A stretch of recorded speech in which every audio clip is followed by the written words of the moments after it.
মুসলিম উম্মাহের অধঃপতনের 1 নম্বর কারণ কোরআন সুন্নাহ থেকে বিমুখ হওয়া। 2 নম্বর কারণ দুনিয়া প্রতি অতিরিক্ত ভালোবাসা। 3 নম্বর কারণ মুসলিম সভ্যতার অন্ধ অনুসরণ। আজকে আমাদের সমাজের দিকে একটু তাকান, সমাজের দিকে একটু লক্ষ্য করেন, অমুসলিমদের কি পরিমাণ অনুসরণ আমরা করতেছি। আমাদের রন্ধে রন্ধে অমুসলিমদের কৃষ্টি কালচার, তাদের চালচলন, তাদের দর্শন আমরা কি করতেছি? গ্রহণ করতেছি। বিশেষ করে বর্তমান তরুণ সমাজ পশ্চিমা ফ্যাশনে তারা নিজেদেরকে ভাসিয়ে দিচ্ছে। তারা তাদের ব্যক্তিগত জীবনকে ফলো করে। যারা ইউরোপিয়ান আছে তারা কি পোশাক পরিধান করে, ইউরোপিয়ানদের কৃষ্টি কালচার কি, তারা কি খায়, তারা কি সেবন করে, সেগুলোর প্রতি আজকে যুব সমাজ দাবিত কি দাবিত না? মুহতারাম হাজরিন, মুসলিম সম্প্রদায় এটা কিভাবে সম্ভব?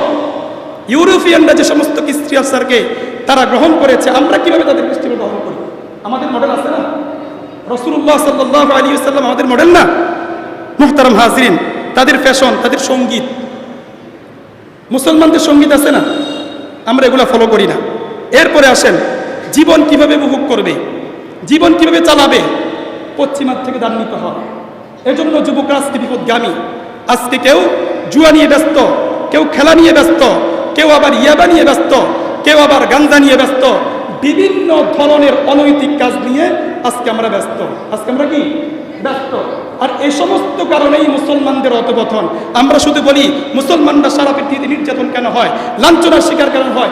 এটার মূল কারণ তো আমরাই রাসূলের আদর্শকে মাইনাস করে, সাহাবায়ে কেরামের আদর্শকে মাইনাস করে, ইসলামের আদর্শকে মাইনাস করে আমরা যদি ইউরোপিয়ান কৃষ্টি কালচার গ্রহণ করি, মদ নিয়ে ব্যস্ত থাকি, জুয়া নিয়ে ব্যস্ত থাকি, নর্তকী নিয়ে যদি ব্যস্ত থাকি, অবৈধ ভালোবাসা নিয়ে যদি ব্যস্ত থাকি, ক্রিয়া কৌতুক নিয়ে যদি আমরা ব্যস্ত থাকি, অধঃপতন আমার জন্য আসবে, আমার আপনার জন্য আসবে না? কার জন্য আসবে?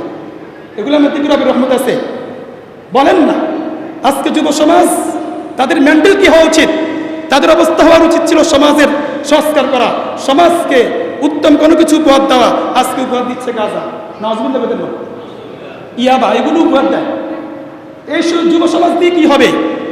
যে সমস্ত যুব সমাজ মানুষের কল্যাণে আসে না, অথচ আল্লাহ তাআলা আশরাফুল মাখলুকাত বানাইছেন কুনতুম খায়রা উম্মাতিন উখরিজাত লিন-নাস, মানুষের কল্যাণের জন্য আল্লাহ তাআলা আমাদেরকে বানাইছেন। এই সমস্ত কাজ যারা 80 বছর বয়স তারা করবে, তাদের পরামর্শ নিতে পারে, সর্বোচ্চ কি করতে পারে? পরামর্শ নিতে পারে। এজন্য আমি যতটুকু শুনেছি এই সমাজের মধ্যে অনেক ইয়াবা পাচারকারী আছে, অনেক ইয়াবা পাচারকারী গাঁজার সাথে সম্পৃক্ত। আমার কাছে অনেকবার নিউজ আসছে। এটা কি এই সমাজের জন্য সম্মানজনক বিষয় না অসম্মানজনক বিষয়? আরো জোরে কর। তাহলে এই সমাজকে ইয়াবা মুক্ত করা লাগবে কি লাগবে না? গাঁজা মুক্ত করা লাগবে কি লাগবে না? তাহলে সবাইকে সক্রিয় ভূমিকা পালন করতে হবে, মুরব্বীদেরকে ভূমিকা পালন করতে হবে, যারা প্রশাসনিক দায়িত্ব আছেন তাদেরকে ভূমিকা পালন করতে হবে। প্রত্যেকটা বাড়ির একজন যুবককে এরকম পাওয়া যাবে না যে আমার বাড়িকে আমি কন্ট্রোল করবো, ইনশাআল্লাহ, হিম্মত করেন ইনশাআল্লাহ, আমার বাড়িকে আমি কন্ট্রোল করবো। আরে ভাই, জরিপ অনেক মারাত্মক। শুধু যুবকরা আক্রান্ত না, তরুণরাও কি আক্রান্ত। আস্তে আস্তে এটা মরণ ব্যাধিতে পরিণত হয়ে যাচ্ছে। এজন্য ইয়াবা মুক্ত সমাজ গড়বেন তো ইনশাআল্লাহ? রাজি আছেন তো ইনশাআল্লাহ? তাহলে আমাদের অধঃপতনের ক নম্বর কারণ? 3 নম্বর কারণ পশ্চিমা স্বভাব চরিত্র গ্রহণ করা। মুহতারাম হাজরিন, আল্লামা সাব্বির আহমদ উসমানী রাহমাতুল্লাহ আলাইহি তিনি ফাতহুল মুলহিন তিনি বলেছেন, ইন্না সাআদাতাল মুসলিমিন লাম তাকুন ফি মাদিয়ানাতিল গরব। তিনি বলেন যে মুসলমানের সাফল্য পশ্চিমাদের মধ্যে নয়, তাদের আদর্শ লালন করার মধ্যে মুসলমানদের কোনো কি নাই, সাফল্য নাই, বরং কোরআন সুন্নাহ অনুযায়ী জীবন যাপন করার মধ্যেই মুসলিম উম্মার কি আছে? সাফল্য আছে।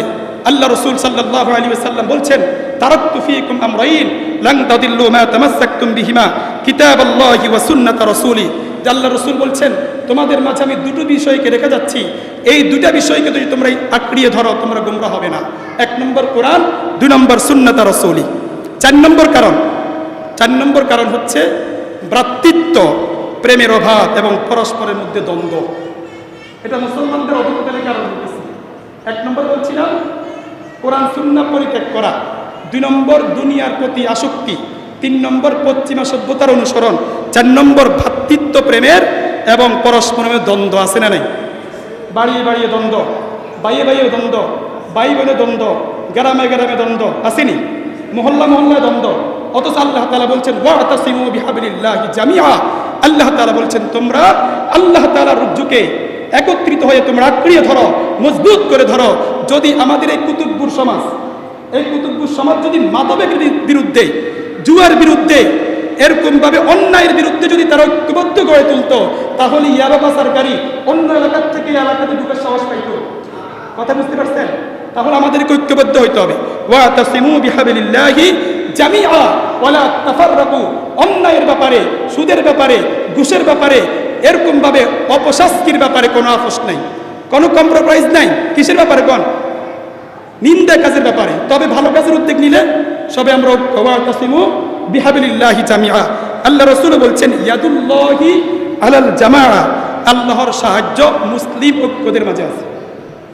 সাহায্য কখন আসবে? যদি আমরা ঐক্য থাকি।